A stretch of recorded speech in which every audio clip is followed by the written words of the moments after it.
This episode is brought to you by Prize Picks, the #1 daily fantasy sports app. Oh my goodness. Good morning, good afternoon, whatever it is for you. I hope you're having a fantastic day.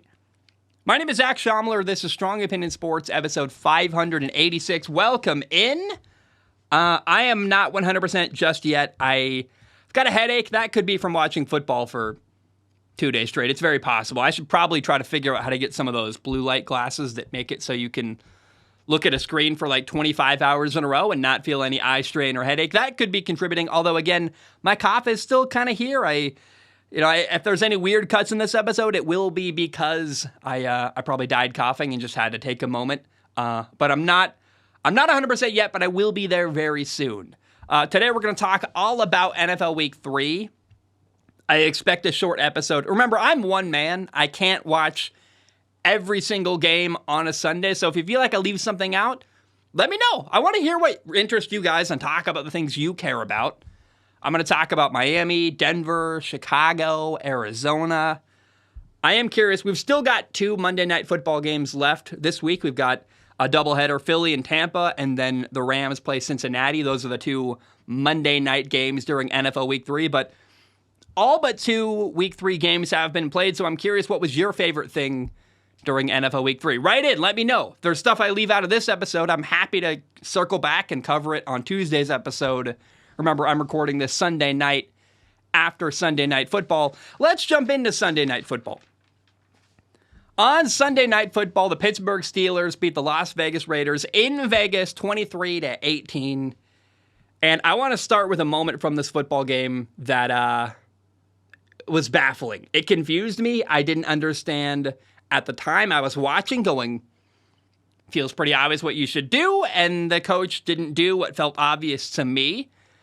Pittsburgh was up 23-7 in the fourth quarter, but the Raiders actually, to their credit, made the game fairly interesting in the fourth quarter. They climbed back. They got a touchdown. They got a 2-point conversion. That made it an 8-point game, 23-15. Then the Raiders got another stop on defense and the ball back once again. And on that final, I guess really technically the second to last possession for the Raiders, but truly the last time they got the ball with any meaningful amount of time to do anything, Raiders head coach Josh McDaniels made a move that I still, even a couple hours later, do not understand. I don't know what he was thinking. I don't know why the decision was made that he made, but it was 4th and 4, ball on the 8-yard line, 2 minutes and 25 seconds left. Raiders were down 8 points. They needed a touchdown and a 2-point conversion to tie the game. And you know what they did? 4th and 4, 8-yard line in the red zone, down 8 points, 2 minutes left. They kicked a field goal. I don't know why. It didn't make sense to me. Like, congratulations, it's a 5-point game. Woo! Good job. I don't know how that really helped you. And the Raiders didn't get the ball back until there were 12 seconds left. They got the ball deep in their own territory with 12 seconds left. Again, like, you had the ball, you had a shot to tie the game, and you kicked a field goal instead of going for it on 4th and 4. And I don't know how that field goal helped them at all. It didn't benefit them. They could have tied it up, potentially gone to overtime. Look, maybe on 4th and 4, you don't get it. But then you're left in exactly the same situation you would have been in anyway with the ball and not enough time left to score a touchdown. And actually, frankly, if you go for it on 4th and 4, then you got a Pittsburgh Steelers offense who didn't score at all in the fourth quarter, backed up way in their own territory. If you get a stop and get the ball back anyway, I mean, I don't know. I don't understand how the field goal was helpful for the Raiders, and it felt like a monumental moment of mismanagement from the Raiders head coach, Josh McDaniels. It was baffling. It was confusing, and I'd love to hear from Raiders fans. Do you agree? Do you feel like that was just a dumb decision at the end of the game by Raiders head coach Josh McDaniels? But that being said, Steelers quarterback Kenny Pickett, I mean, this is not a very hard thing to do, but he did have his best game of the year so far. He was 16 for 28 passing. No turnovers. Hallelujah. That was great to see. Had 235 yards passing, 2 touchdowns. I mean, it helped the Raiders helped the Pittsburgh Steelers ran the ball for over 100 yards in this football game, 105 yards total rushing for the Steelers. But while Kenny Pickett wasn't amazing, he was definitely better and it's amazing what can happen. Makes a difference when you're not playing one of the best defenses in football, whether that's San Francisco or Cleveland. And this feels like the beginning of maybe an opportunity for Kenny Pickett to build on this and move forward the rest of the year. We'll see what happens. He wasn't great. Let's admit that. He was okay. But Kenny Pickett was better than he's been the rest of the year to this point. And I will say, you have to acknowledge this if you're going to talk about Kenny Pickett honestly and acknowledge the good and the bad. Kenny Pickett had a throw that should have been a pick six. Marcus Peters dropped it. So like I said, there was good, there was bad. Kenny Pickett trending in the right direction, but still not a dominant, great performance from Kenny Pickett whatsoever. Raiders quarterback Jimmy Garoppolo threw 3 interceptions, and one was on the second to last play of the game. They got the ball 12 seconds left, way deep in their own territory.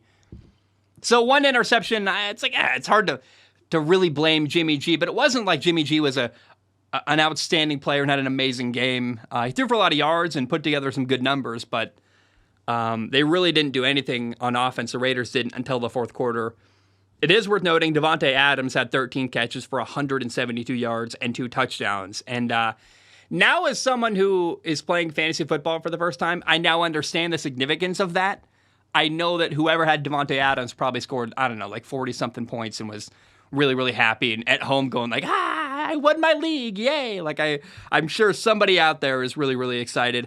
I was bummed, though, because we've had 3 weeks of Sunday Night Football now. Week 1, Dallas beat the Giants 40-0. That was not a great game. Week 2, Tua beat the Patriots, Tua and the Dolphins beat the Patriots. I was trying to say that, but it got all jumbled together. Remember, Miami beat the Patriots 24-17. They had a big lead. It kind of got cut down at the end, but ultimately the Patriots couldn't come back. And watching Mac Jones and the brilliant Patriots offense it made me want to pull my eyeballs out. And then week 3, we get Jimmy Garoppolo against Kenny Pickett. I really want to see. We keep having primetime Sunday night games that are not great. Next week, by the way, Buffalo plays Miami, and it's not Sunday Night Football. It's not even. It's like, what? Next week on Sunday Night Football, we have to watch Kansas City at the Jets, which would have been great if it was Aaron Rodgers against Patrick Mahomes, but instead. I'm excited. We get to watch Patrick Mahomes. At least we get to watch that. That'll be better than nothing. I'll take Patrick Mahomes any day of the week. He's just fun to watch. But Mahomes against Zach Wilson, when I know there's a better game out there, Buffalo and Miami, and we're not going to have that as a national primetime game, that's disappointing and feels weird to me. And the best football game I've watched all year, college or pro, has to have been Colorado at TCU week 1 of college football, where Colorado upset TCU. It was fun. It was high scoring. It was back and forth, and they were trading leads. And I feel like ever since that game, nothing can live up to that moment. I've been kind of chasing that feeling ever since. And I think it's a me problem, but I want to watch great football. And a lot of football games this year so far have been blowouts or, one team that has a big lead. The lead gets cut down a little bit, but a lot of the games, I guess watching Giants, Arizona last week, watching the Giants come back, that was really fun and compelling. And there have been moments that have been awesome. And Washington came back and beat Denver last week. That was fun as well. But, man, Sunday Night Football has been kind of getting shafted. And, I love watching football games on Prime on Thursday night now because of Prime Vision. So I don't really care if they're good games or not. I get to watch the All-22 live with a broadcaster. It's pretty amazing. But next week, Sunday Night Football, Kansas City against the Jets. Probably not going to be a great game. That's disappointing. What I will say, and I want to start promoting now that I cannot wait for, is 2 weeks from now. The game of the century is going to be Dallas at San Francisco. Dak Prescott against Brock Purdy. 2 great defenses going head-to-head. I can't wait for that game. That feels like the 49ers and Cowboys of old. And that's 2 weeks from now on Sunday Night Football, week 5. That game cannot come fast enough. I think that's the game that's going to make me feel that same feeling of like what TCU Colorado gave me week 1 in college football. I think that game could give me that same feeling where I'm like, I don't know who's going to win. It's really fun. It's really interesting. It's back and forth. And, I guess I just got spoiled early on in the season, and I've been chasing that feeling ever since. By the way, in this football game, still talking about Sunday Night Football, between the Steelers and the Raiders, there was a call that It was a roughing the passer call on Minkah Fitzpatrick. If you haven't watched it, I encourage you to look it up. It's just not roughing the passer. I'm a former quarterback. I believe in protecting the quarterback, but I don't know what you got to do to play defense anymore. Playing defense feels like it's got to be the worst feeling. I mean, it seems like it's got to be the worst feeling and worst thing to do on the planet. No matter what you do doing your job, you get screwed over and a penalty gets called on you. Pretty brutal. I didn't look it up. I didn't see a penalty on Minkah Fitzpatrick. It looked like a good sack, honestly. And instead, it was a first and goal situation for the Raiders. So, I don't know, man. I understand protecting quarterbacks. I'm all for it. Quarterbacks have to be healthy. If they're not healthy, then the league is losing. But that's a good, clean sack to me. Yeah, I guess the helmet kind of hit Jimmy G. If you watch a video, there's like an incidental moment, but it's not a dirty hit. He doesn't He doesn't stick his head down and lead with the helmet. I don't know, man. If that's roughing the passer, we have a lot of problems right now in football, which I guess we probably do. All right, before we get into Miami's catastrophic victory over Denver, we got to pay the bills. So let's do it. Let's pay the bills. Prize Picks is the #1 daily fantasy sports app. Prize Picks allows you to make an entry based on player projections, and in 60 seconds, you could enter something like Travis Kelce more than 5 catches, Tyreek Hill more than 100 yards receiving, and Justin Fields less than 200 yards passing. And if your picks are right, you can win money.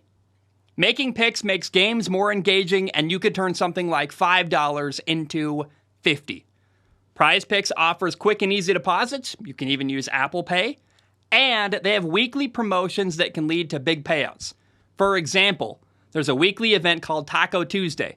Each Tuesday, Prize Picks discounts select player projections up to 25% to provide even more value.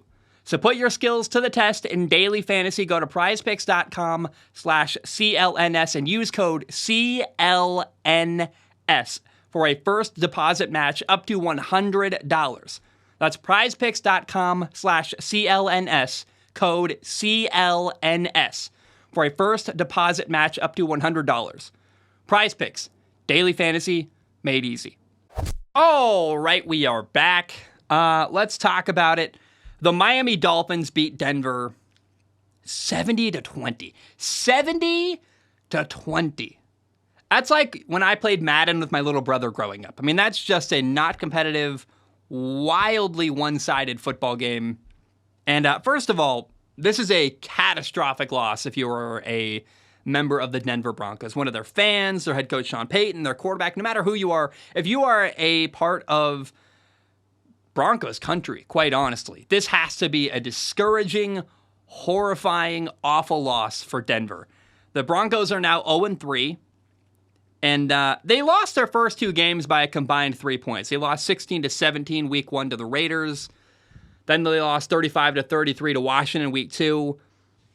But then this week 3 loss is embarrassing and brutal. He lost by 50 points. You're 0-3.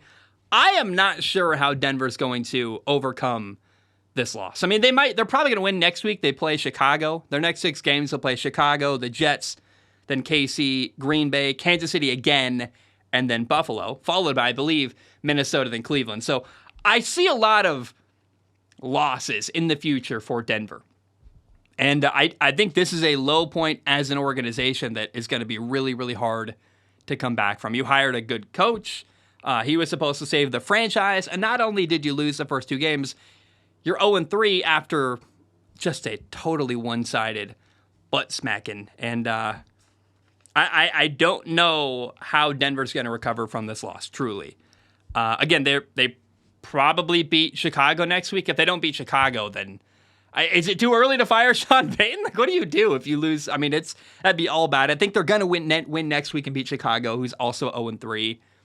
They probably beat the Jets, and the Nathaniel Hackett revenge game, where Nathaniel Hackett, the former head coach of Denver, is the offensive coordinator for the Jets, but he's got a horrible quarterback, Zach Wilson, and I don't know.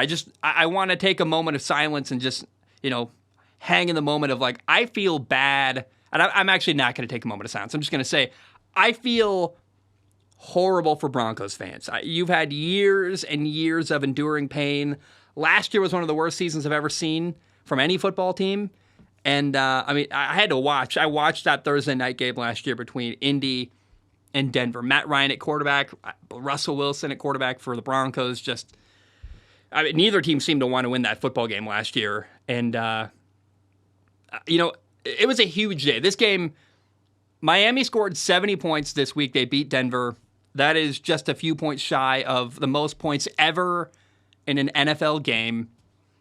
Denver actually had a shot to kick a field goal and break the record with 73 points, but they chose to kneel down instead. I liked that Mike McDaniel, after the game, acknowledged that and said, look, we don't want to chase points. That didn't feel like the goal we came into today was to break some record, and he felt like message-wise it would send the wrong message to the team and not have our priorities in the right spot. Also, it's classy. And it wasn't like Miami was trying to run up the score. In the second half, they ran the ball a ton, and it just kept working really, really well. Denver ended up giving up 350 yards rushing to the Miami Dolphins. The Miami Dolphins, again, they ran the ball for 5 touchdowns and 350 yards. Rookie running back Devin Achane had 203 yards on 18 carries for 2 touchdowns. Raheem Mostert had 82 yards and 3 touchdowns.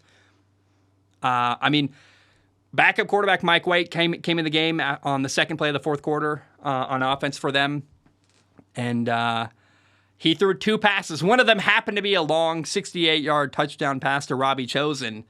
But that wasn't, I'm telling you, Miami wasn't trying to score 70 points. That's just how bad the Broncos' defense is.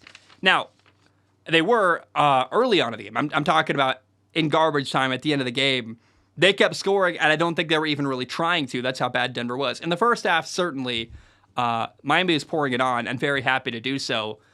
Dolphins quarterback Tua Tagovailoa had 309 yards passing. He was 23 for 26 passing. That is 3 incompletions on the day. He had 4 touchdown passes. He only played 1 play in the fourth quarter. It was kind of like Tua was back at Alabama. That's an Alabama score. 70-20 is like when Alabama plays New Mexico State or something, or when they play South Florida, except for this year. I had to take a little dig there. It was a dominant win, man. Miami's 3-0, and Tua was fantastic. I do worry. Next week, Miami plays at Buffalo.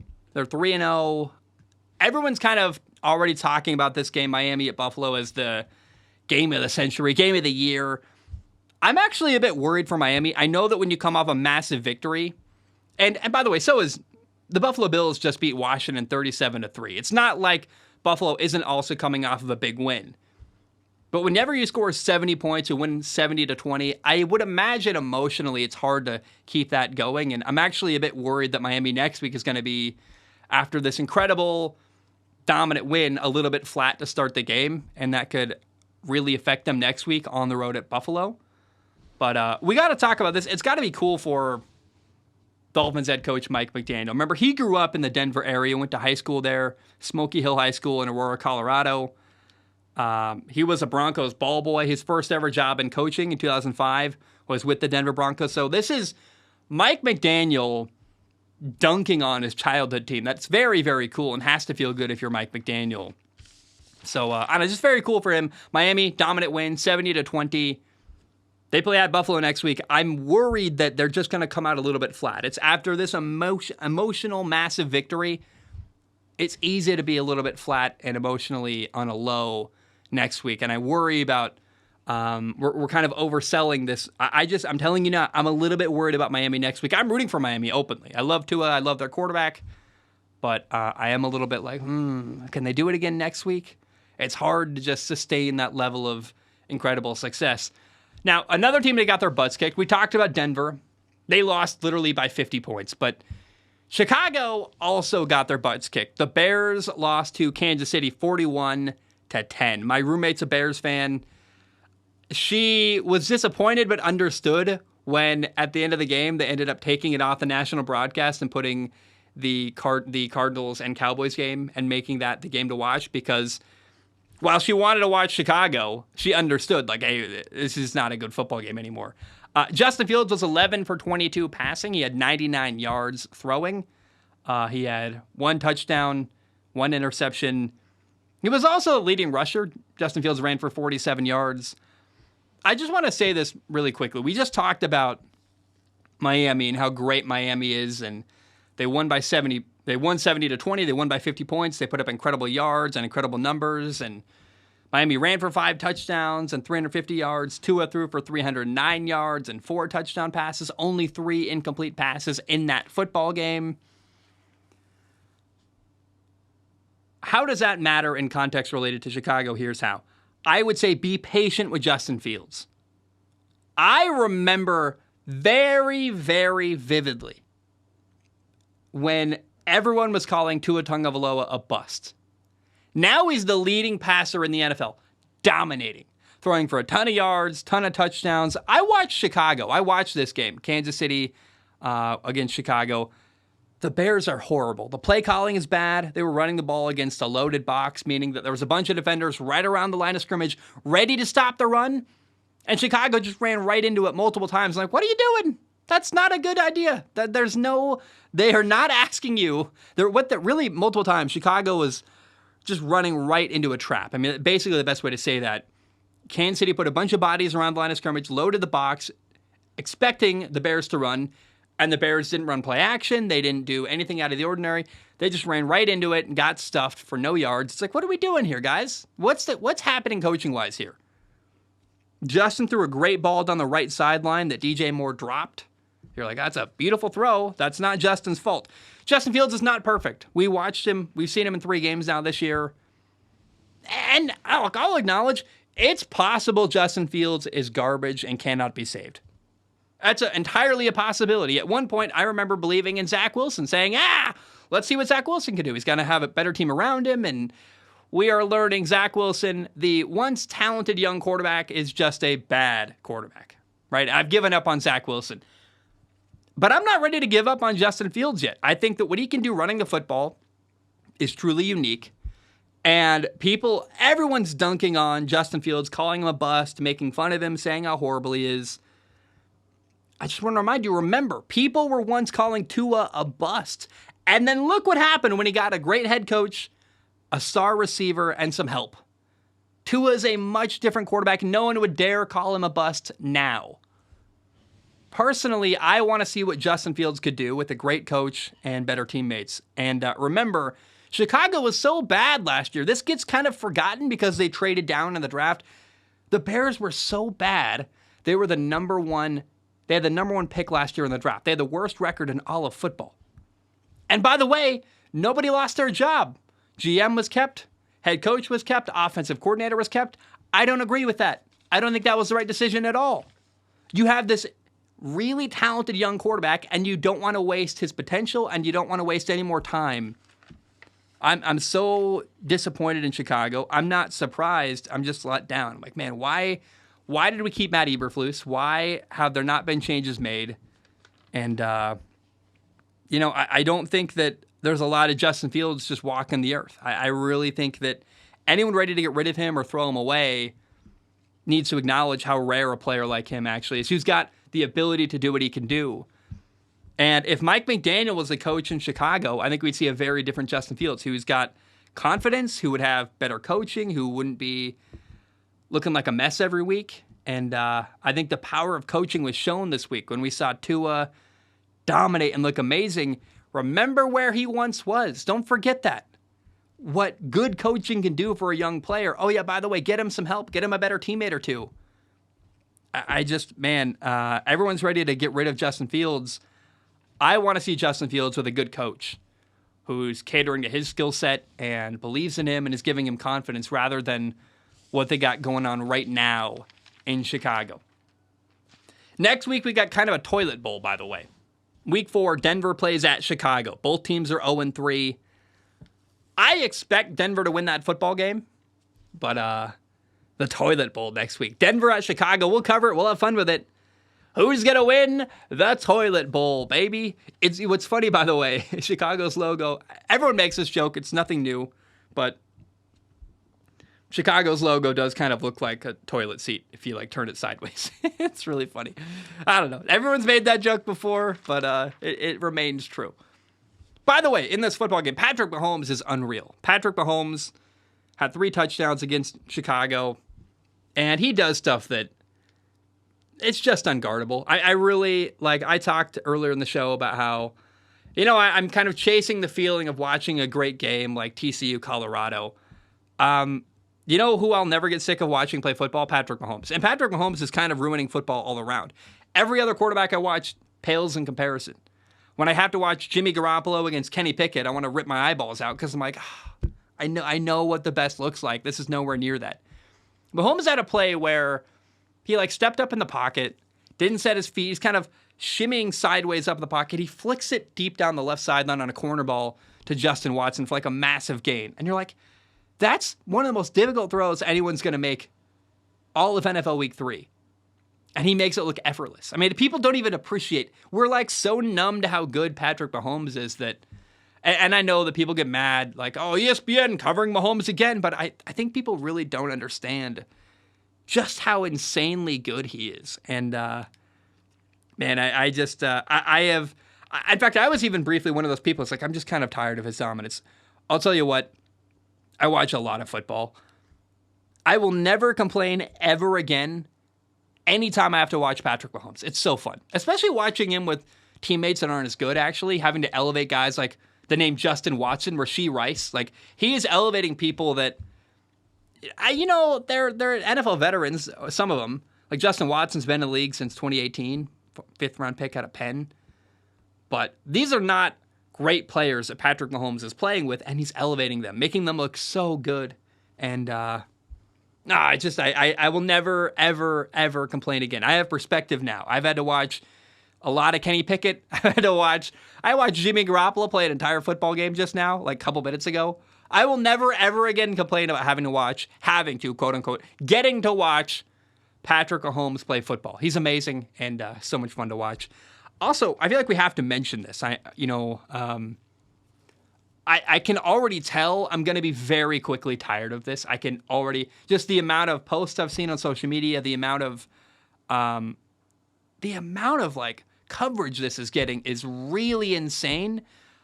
I can tell after barely a week of it, I'm sick of it, even though I kind of want to talk about it too. So I'm going to be very quick. And I'm not going to linger on it like a lot of people do. By the way, I think people's private lives should be private. I loved when Tua Tagovailoa got married and didn't tell anybody. That's kind of fun. I like that. But Taylor Swift was at the game hanging out with Donna Kelce, Travis Kelce's mom, which was it was a great game to go to, by the way. Kansas City won 41-10. Travis Kelce had 7 catches, 69 yards. Nice, baby. And a touchdown. So Travis Kelce was awesome. They won easily. Taylor Swift hanging out with Travis Kelce's mom. The rumors are over. They're dating. I have to imagine either that or it's some kind of marketing ploy. Which, look, it's Hollywood. I don't trust Hollywood or celebrity, whatever you want to call it. I don't trust anything I see anymore. I see something and I look at it and go, "How am I being manipulated?" I'm not sure what the angle is here, but there's probably some kind of angle. I have no idea. People like Taylor Swift don't get in front of a camera in front of a ton of people on national TV without some reason or willingness to be a part of it. But still, how many of you had your girlfriend send you a message or a text or tell you about, "Oh, did you see Taylor Swift at the Chiefs game?" I did. And yeah, I know. And in about a week, I'm going to want to rip my eyeballs out. I've been saying that a lot this episode. Maybe rip my ears off. I'm going to get really tired of hearing about Taylor Swift and Travis Kelce and their budding romance. You realize Taylor Swift goes through guys every month she's got a different one and is going to write a whole album about them. Anyway, I want to give a shout out to Houston Texans quarterback CJ Stroud. He's a rookie, was a number 2 overall pick. CJ Stroud got his first ever win in the NFL. Dude, congratulations. That's amazing. Houston beat the Jaguars 37-17 and CJ Stroud got his first victory as an NFL quarterback much faster than I expected. I really thought it was going to be a long, brutal year where it would take a long time for him to play well, let alone win a football game. Already in week 3, CJ Stroud was 20 for 30 passing against Jacksonville, had 280 yards, 2 touchdowns, 0 turnovers. And as far as confidence for CJ Stroud, confidence for his teammates in him, I think everyone now looks around Houston and they feel really good. They're like, "Man, we got the right guy. This is awesome." And I like seeing CJ Stroud do good things and winning football games. That's awesome for him. But as far as the trajectory of CJ Stroud's career, this is monumental, man. This is going to be a moment he can look back on. If he struggles next week, I don't remember who they play next week, but there is going to be moments where he can always look back and go, no, I've proven to myself I can do it. And that's so important. You can preach confidence. You can talk about how good you think you are, all this stuff. But until you have a great game and do it at the highest level, it's hard to, you feel like you're lying to yourself. You're telling yourself you can do it. Now CJ Stroud can say, no, I was right to believe in myself. And this is a moment he can always look back on and a touchstone he can use the rest of the year. I want to mention Travon Walker remains a non-impact for the Jacksonville Jaguars. They drafted him with the number 1 overall pick. I've been watching a lot of football in the last couple weeks, and TJ Watt takes over football games. TJ Watt was by himself impacting the Raiders game for Jimmy Garoppolo, making their entire offense have to speed up, not allowing Jimmy Garoppolo to get to his second and third reads all the time. That's the impact a great pass rusher can have on a football game. Travon Walker's had next to no impact all year so far this year. That's the guy they drafted number 1 overall.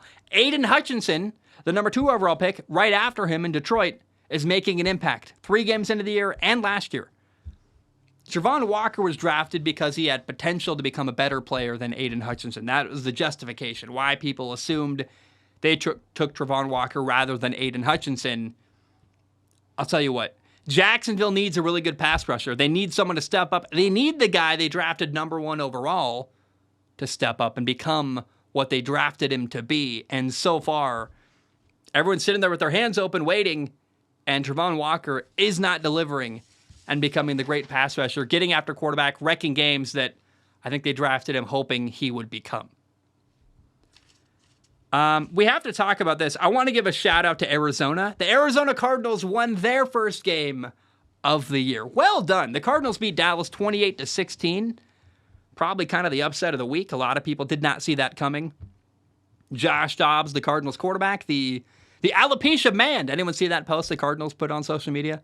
It was Josh Dobbs and a cheerleader like having kind of an awkward conversation on camera about how they both have alopecia and went bald, which no shade. It's just like, it felt weird. It was like, why does this need to be a social media post? I don't know. But regardless, Josh Dobbs, who I have come to love, man. He just an awesome dude. Got traded for before week 1 and became their starting quarterback very quickly, basically immediately, and had only 4 incomplete passes against a really good Dallas Cowboys defense. I know they don't have Trevon Diggs anymore, but still, Josh Dobbs, what a way to play. Arizona led the entire football game. They had no turnovers. Dak threw an interception on 3rd and goal at the end of the game. And Arizona's now 1-2. And I got to say, they lost a close game week 1, Arizona did. They lost 16-20 to Washington. But they were in that game. They were fighting hard. It was competitive. Then last week in week 2, they had a 20-0 lead over the Giants. They ended up losing 31-28. But still, I know that's a horrible way to lose a game. You kind of handed away the victory and allowed the Giants to come back. But still, I remember feeling like, man, still 2 weeks into the season, Arizona's way more competitive than I would have thought.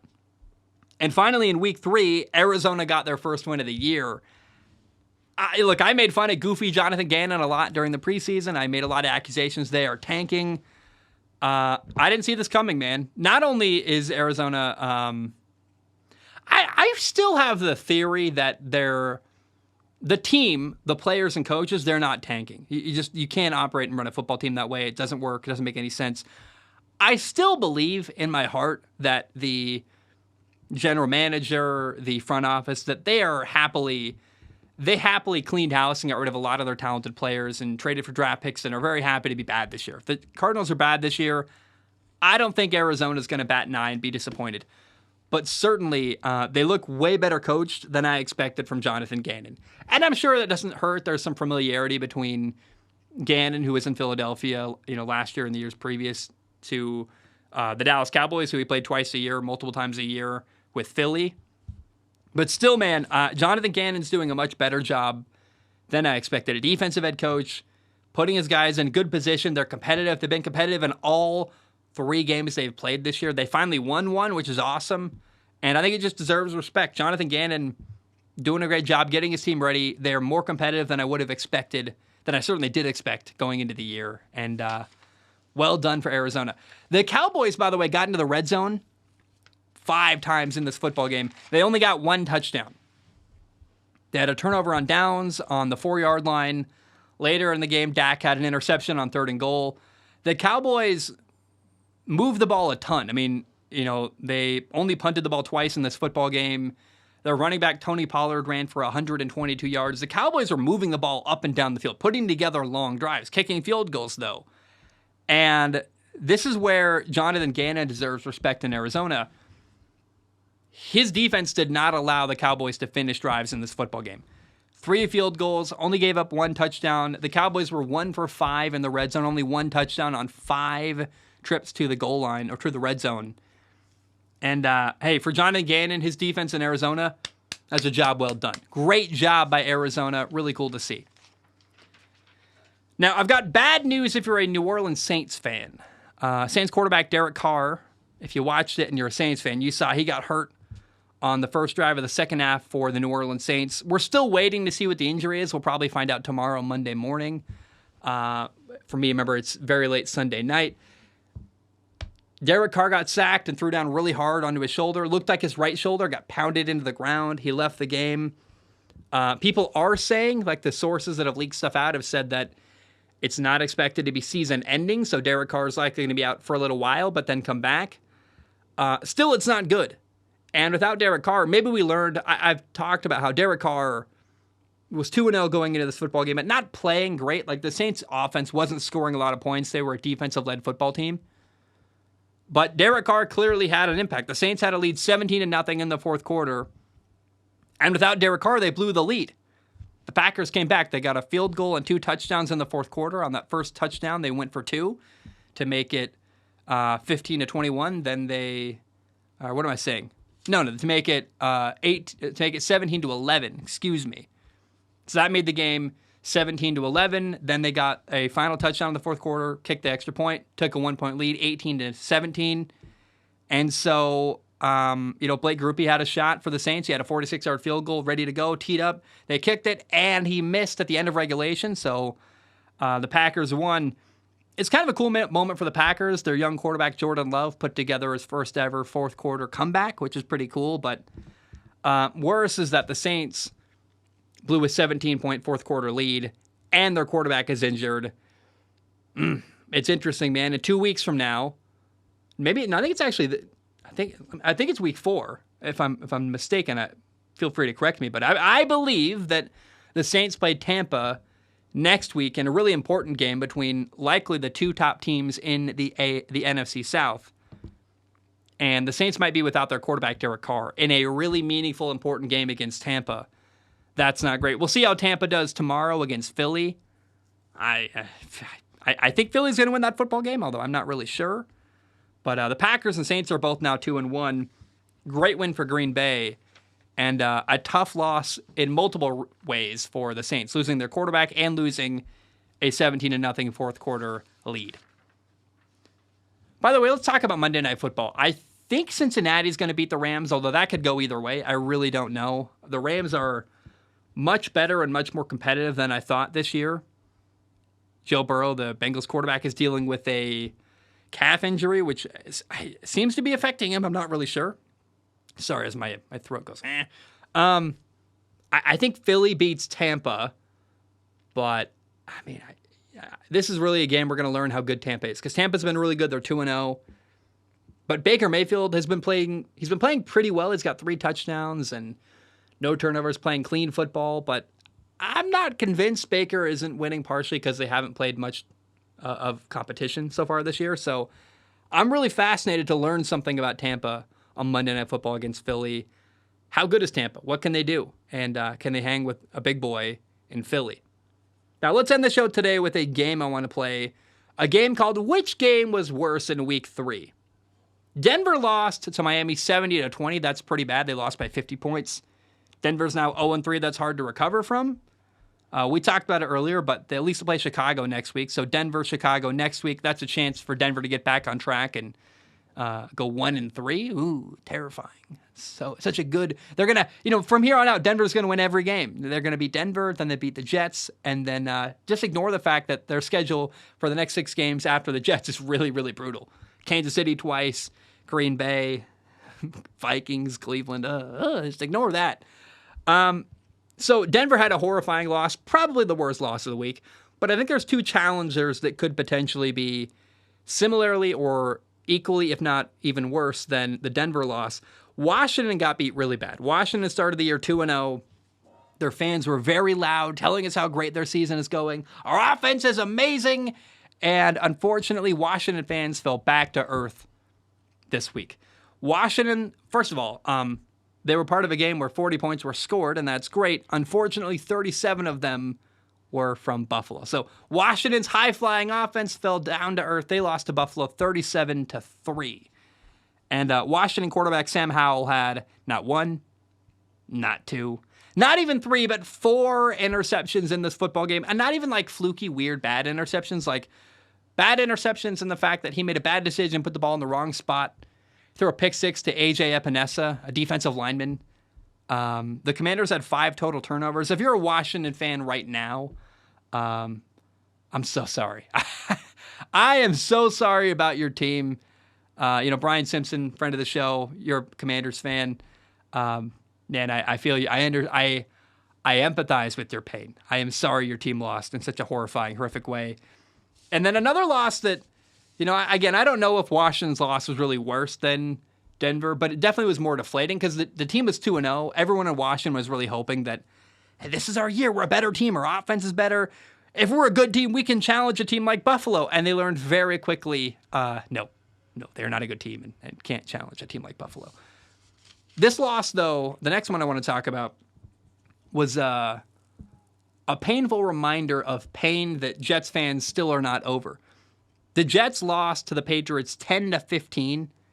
And Zach Wilson, the Jets quarterback, completed only 50% of his passes. He was 18 for 36 with 157 yards passing. No touchdowns, no interceptions, but no touchdowns. And it's so clear that the Jets are a capable football team and just a quarterback away.